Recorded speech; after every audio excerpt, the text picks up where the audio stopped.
Pagkasunduan ng Infracom na bawat congressman na member ng Infracom gagawa ng undertaking to disclose their financial and pecuniary interest in any of the contracts that you will be investigating. Kaya po, from what you had seen kanina, from the people who were assembled there in front of you, including your colleagues, ilang porsyento ng members ng Infracom ang mukhang may sabit dyan? Hindi ko po masasabi yung porsyento. Alam ko po, meron. Pero hindi ko alam kung gaano karami. So mabuti na rin yun dahil ang decision ng Infracom dahil doon sa suggestion ni Representative Chel Jokno, in 5 days we will have to submit a written full disclosure of our pecuniary interest.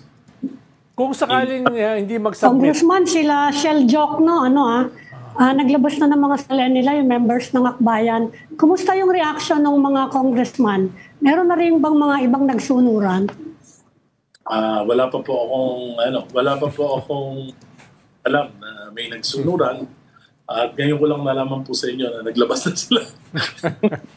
Yan tatlo, yung apat na react na. Editorial ng Philippine Star, Kong editorial ng Philippine Star. Yung, apat po yung naglabas na sa House. At nananawagan sila sa mga colleagues nila, baka naman daw, gusto nyo rin. Pwede naman po, wala namang problema dahil public records naman yan. So, wala namang problema. Hindi ko lang nabasa yung Philippine Star editorial dahil mas madalas ko pinapanood si Ronald Llamas. Talaga may ganyan, may hugot pa. Pero may campaign manager ka na, Ronald. Kong, paano pag yung member ng Infra Committee ay hindi mag-submit ng kanilang, yung hinihingi sa kanila? Ano mangyayari? They will have to inhibit from participating in the investigation. Okay, sir. That's if they do not submit. Pero what if in their disclosure, there is a connection, there is an interest? Are they also required to inhibit or that's optional? Hindi. Yan po yung namin, yung panawagan namin na kung mas maganda na kung meron ka namang interest, huwag ka na mag-participate.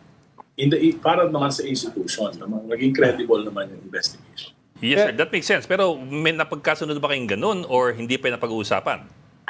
Suasion ba yan? Suasion ba yan? O ano yan, Kong?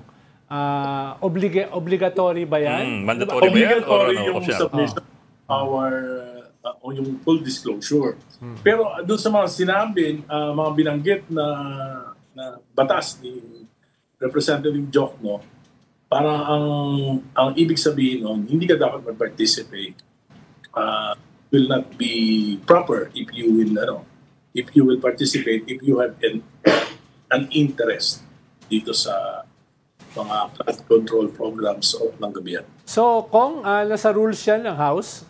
May legal basis ba? Yung, merong hindi ko na lang matandaan, pero napakaraming batas na sinites. Okay. Representative Chendlo. Pero sir, I think what you want to ask is